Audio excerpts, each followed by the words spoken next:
Hello, YouTube. Hi. This is John and Tirona, and back at it again. We wanted to come with another video that the Lord has placed on our hearts, entitled "Identity Crisis." Okay.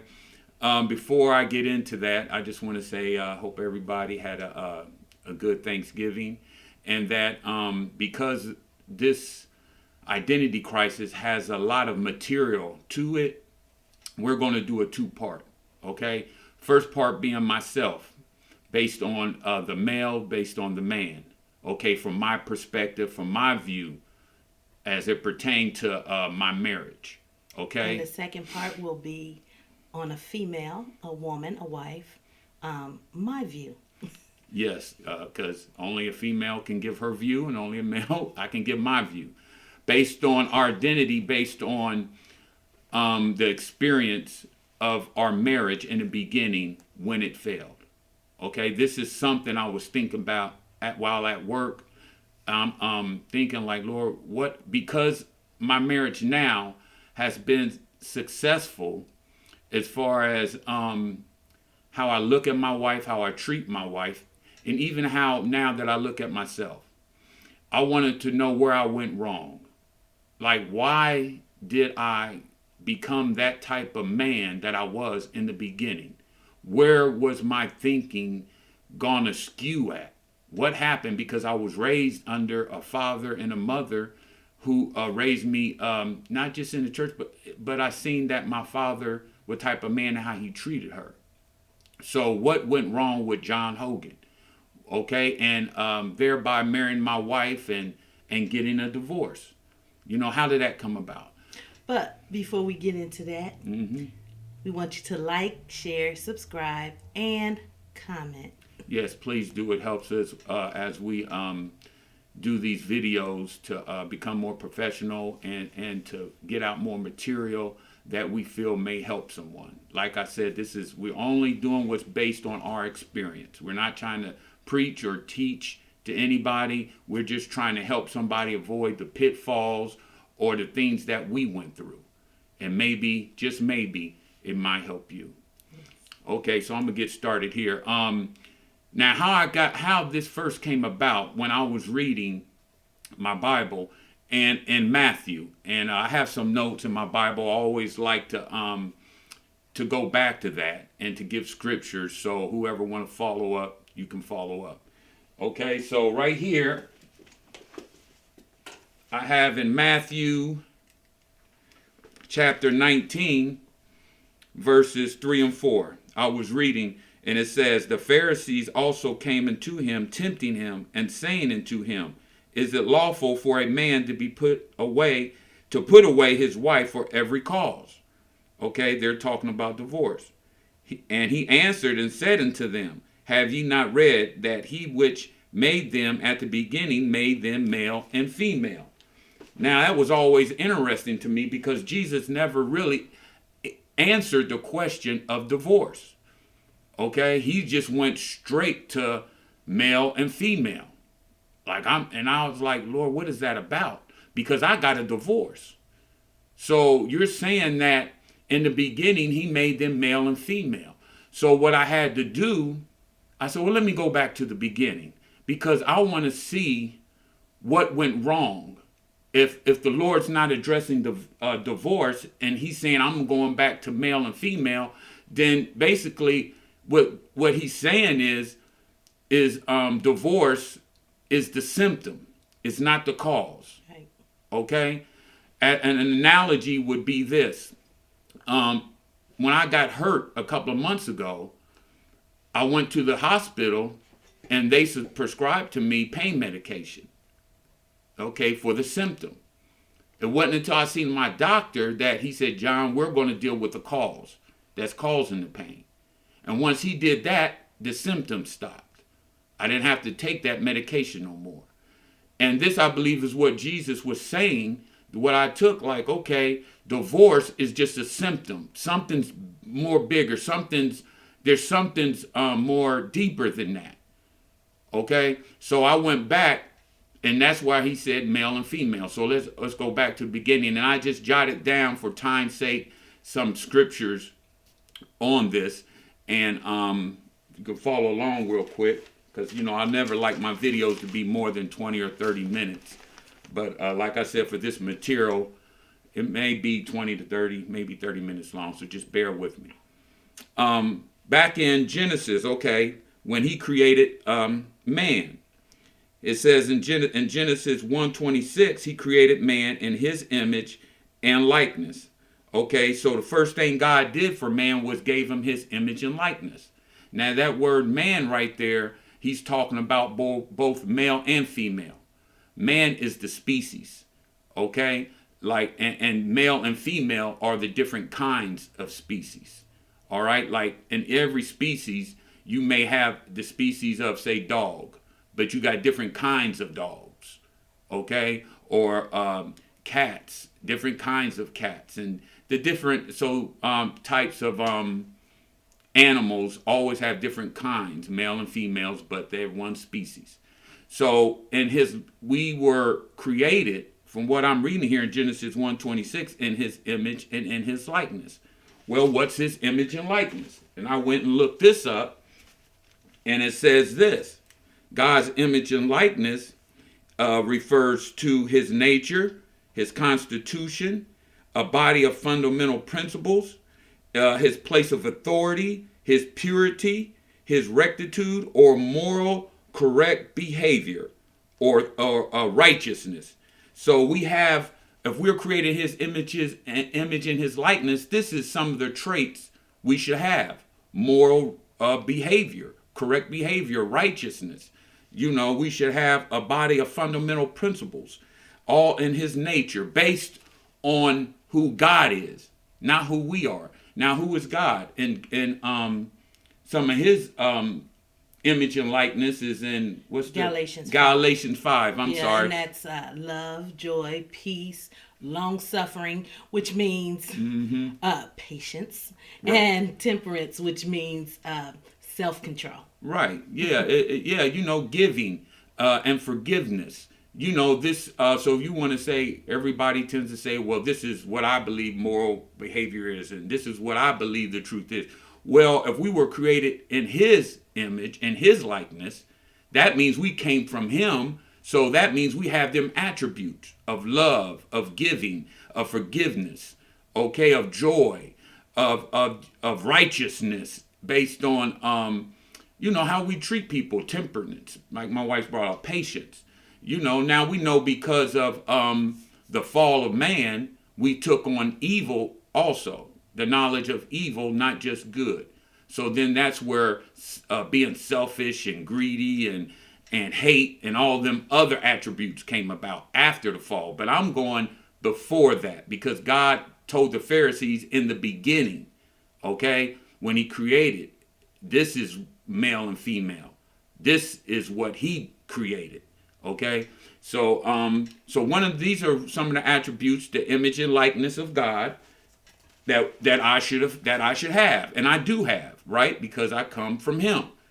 The next thing it goes on to say in Genesis 2:8, it says he put man in Eden.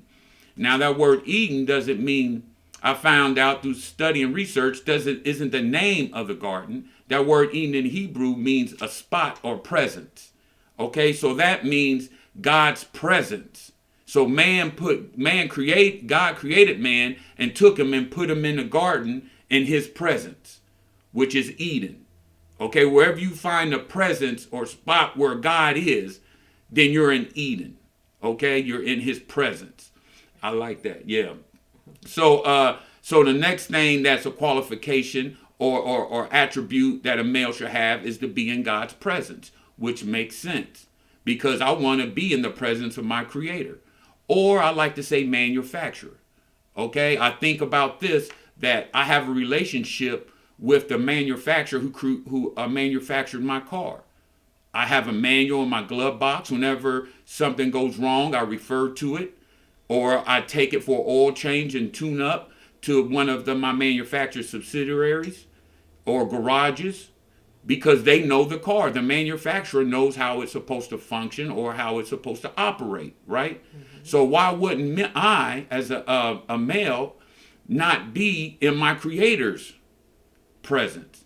Right. You know, whenever I start to malfunction or not act right, I can get a tune-up or oil change, so to speak.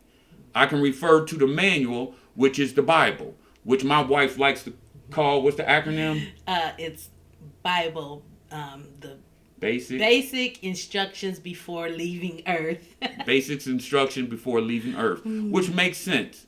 You know, if my car has a manual, how much more should I have a manual? Aren't I more important than my car? Right. You know, because if I'm not functioning right, then I'm liable to just wreck my car. I'm liable to just go all nuts with it. I have to have the right mentality. So, so as my manufacturer and as a male, I'm supposed to be as in his presence. Okay, so that's another attribute a male should have. Another one a male should have is he told him to Genesis 2:15 to dress it and keep it. To dress and keep the garden. Now, God is giving Adam doing this, and I believe it's because, woman hasn't got on the scene yet. So these are attributes and characteristics that Adam is developing. Okay, for first in his image and likeness. So God gave him part of who he is, his characteristics. Then he put him in his presence, and then he told him to dress and keep the garden. That word dress means to cultivate. Okay, so cultivate means to assist. It means to improve. It means to careful attention. It means to devote time and thought. He's taking on these things as he's dressing this garden. He's cultivating this garden. Okay, to cultivate a garden, we know many of y'all who have gardens, you have to give it thought. You have to give it careful attention. You have to assist in its growth. So it grows beautiful, to beautify it, and to get what you want out of it. You have to devote time. So that's something Adam's learning while he's cultivating. He took on them attributes. And to keep it, that word keep in Hebrew means to protect or guard. So he's guarding it. He's protecting it, so that it doesn't get destroyed or it doesn't get out of place, Yeah, like wild and everything. Wild. If like animals come and rave it. Mm-hmm.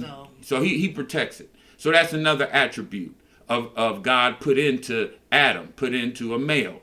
Okay, and then he goes on in Genesis 2:19, and it says he tells him to name all the animals. So then that's activating his thinking, his mind. Okay, putting him to work. Mm-hmm. So a male, evidently, according to God, should work. Right. We should work. That's another attribute, a big one that I think, we as males supposed to have. Mm-hmm. And I'm just speaking on the male, not that a woman doesn't have this. But I'm just speaking from my point of view, what went wrong with John Hogan in the beginning of our marriage. Mm-hmm. Okay, so I'm just reading on things that God gave Adam, or a male, okay, at this time. Now, it's interesting, right after that, now you see woman comes on the scene. So already, a male has the image and likeness of God. Mm-hmm. He's in a relationship with God because he's in Eden. Eden means spot or a presence with God. He's told to dress and keep it. Mm-hmm. So he has an attribute to cultivate and to guard, which he has them attributes to assist, to improve, careful attention, devote time and thought, and to guard and protect. And he's told to work. So right off the back, I know as a male, and I'm wanting to become a man, okay, and I choose to take on a spouse, that I'm supposed to have a relationship, first of all, with my creator, what I like to call my manufacturer, just in case something goes wrong with me.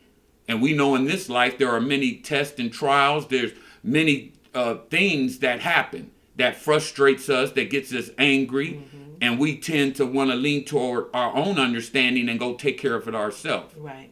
Right? But as a manufacturer, I can just go to my manual, the Bible, or in prayer to God himself, and he gives me, okay, this is what you do. This is how you handle that. And it's the same way with my car. You know, go out there and fix with my car. I don't know about that car, and I'm going to change my brakes. I don't think my wife's going to want to drive that. I think she's going to be like, maybe you need to take that to the manufacturer you know, because I'm not driving that because you don't look like you know what you're doing. And that's what we tend to do. You know, I went out here in life trying to handle it my way instead of going to my manufacturer, my creator. Okay, so he could have showed me. That's why a relationship with him is so important. Okay, and then as a male, I'm supposed to cultivate if I want a spouse or wife. I'm supposed to improve her. Okay, this is an attribute God was putting in Adam before woman even came on. So now Adam has them attributes. So he does it without thinking. You know, he pays careful attention. You know, he assists her growth. You know, he devotes time and thought to her because it's something that's already in him. You know, he doesn't have to, if it's not there, now wonder our marriage in the beginning was doomed to fail because a lot of these attributes I did not have. And my first went wrong when I didn't have that relationship with God, with my creator, with my manufacturer. That's when it first went wrong. Right. Okay? So I didn't know how to cultivate her. Okay? And even protect her. And not protecting not just towards thugs or robbers or gangsters or unruly people, but also a mental type of protection as far as information. I'm not bringing pornography to her. Let's watch this together. I'm not bringing drugs and alcohol to her. I'm not. I'm very cautious of what information, you know, my wife coming to my wife. Not that she doesn't have a mind of her own. Not that she can't handle it herself. Not that she's not a strong, independent woman. She's very capable of that. Okay? It's just that I want that attribute and should have that attribute because even she's that strong, independent woman that knows these things. Now she's getting a male, which is now a man that's a plus for her. That's going to help her. Yeah. Well, I always want somebody to add to me, not subtract. Not subtract. There you go. I'm a male or a man, okay? Because we got plenty of males that aren't men, and that was me. I was a male that got married, but I didn't become a man. And that's what led to our divorce. My identity was lost. I lost my identity, y'all. I forgot who I was. Okay? How did I forget who I was? Why did I forget who I was? Because here I am, was at least raised in a home that had an understanding of God and my creator, who I was. Well, that just goes to show you that we can be manipulated through this world's culture. This world's culture isn't the same as his kingdom and his culture. Okay? Now, you have different cultures throughout the world. You have an American culture, an Asian culture, an African culture, different cultures, okay, throughout the world. When we go there, oftentimes on vacation, we see this. It's the same with God's culture. He has a culture. He has a way of living. He has laws, okay? He has commandments. He has a governing system because he's a king. That's right. And he has a kingdom, okay? And in his kingdom, this is his culture. And as I read to you earlier, some of his culture, love and giving, and it's total opposite from what we see on TV and the news. All right, all the violence and whatnot. Right. But if I'm, what happened? How did I change? Well, because I got caught up in this world's culture, what a man should be. You know, be tough. You tell your woman what to do. You go make that money. You know, and it tells us to more to rule, I think, over our wives or our spouses than to be equal, and we rule together, but in different positions, right? So that we can both be successful. Right. So I got caught up in this world's culture through entertainment, through what I saw on TV, through what I heard. Okay, that's why the Bible talks about watch what you see and watch what you hear. Because what you see and hear, what you take in, is going to determine what type of person you are. You know, even through education, we have to be careful what we read and who we're listening to. Okay? Because that is what downloads into our subconscious. That's who we become. That's right. You know? And what comes out is what we put into it. All right. If I'm listening to junk, if I'm listening to, a woman ain't this or a woman ain't like that, or if I'm watching violence on the TV, okay, if I'm reading books that glorifies how great a man is and degrades a woman, a lot of what I'm taking in, and a lot of music is geared towards that, at least when I was out there in the streets, about degrading women, and it's cool to sell drugs, it's cool to kill people, and you a thug, it glorified thug and gangsters and that sort of thing. And so a lot of my wife got that out, and I wasn't that type of person. I look back like, how was I like that?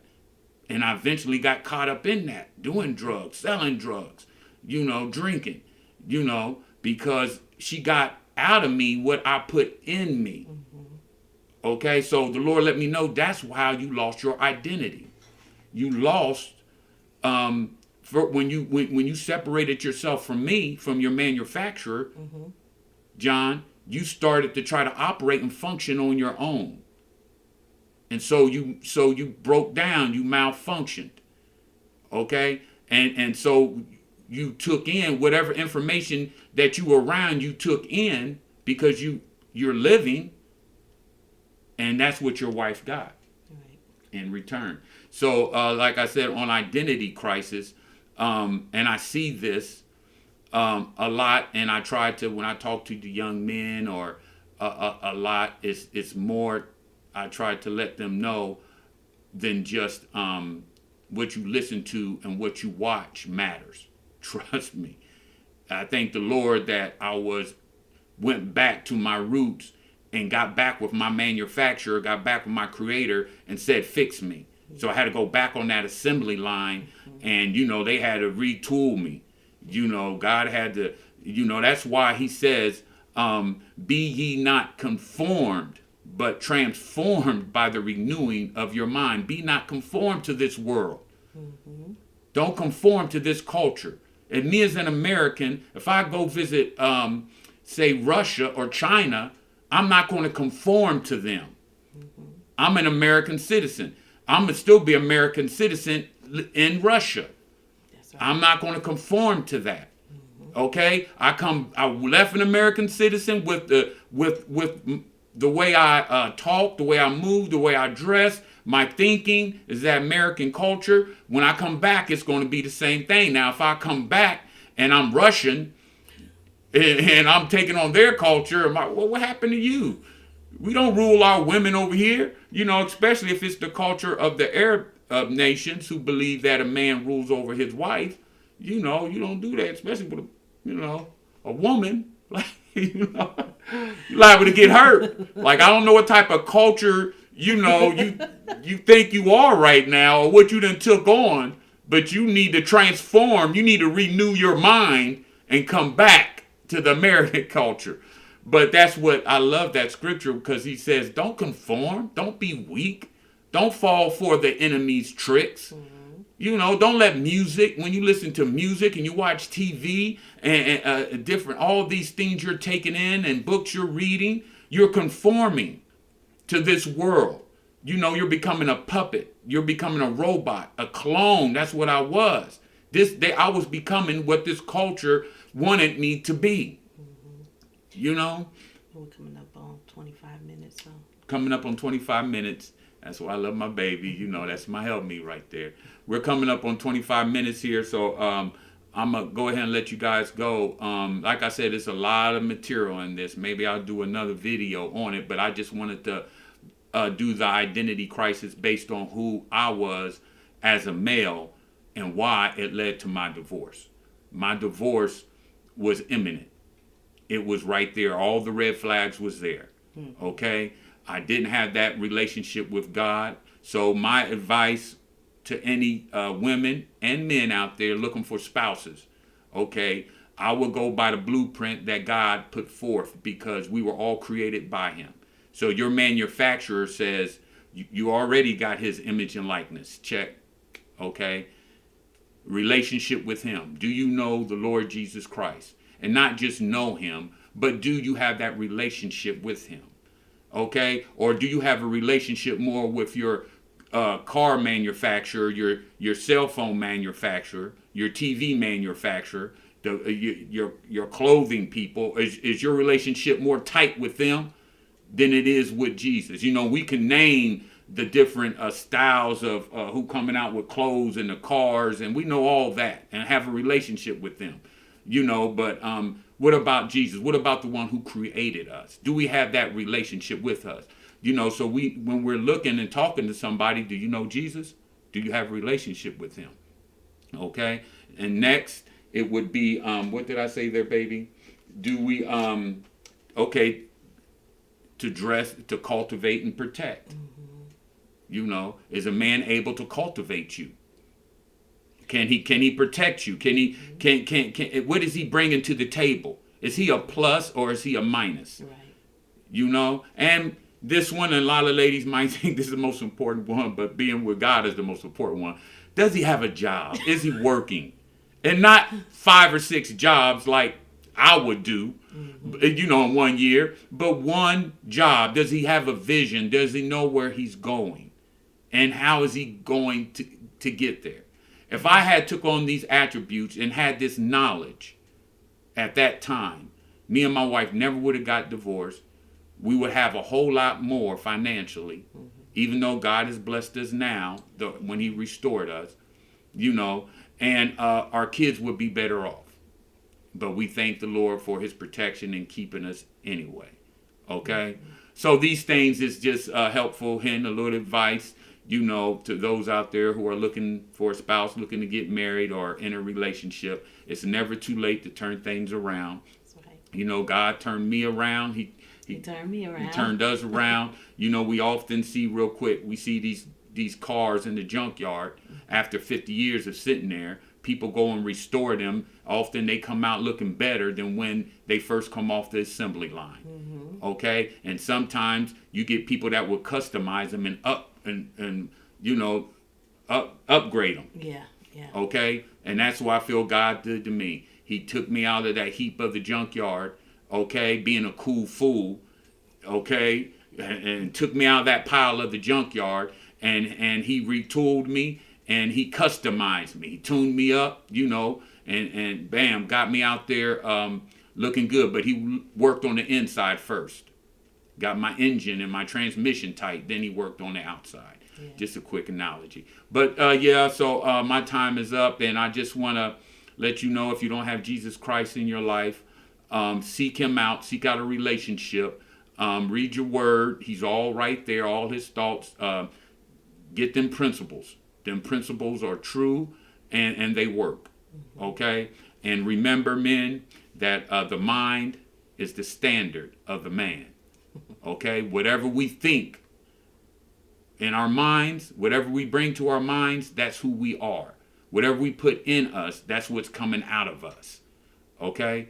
So, God bless you all. I hope you enjoyed this video. My wife will be putting one out for the women. Men, pay attention, because we have to know what's going on with the women too. Yes. And so we know how it's all about knowledge. Mm-hmm. And till next time, any last thoughts? Praise the Lord. Okay. There you go. Praise the Lord, everyone. Until next time. Peace. And I just...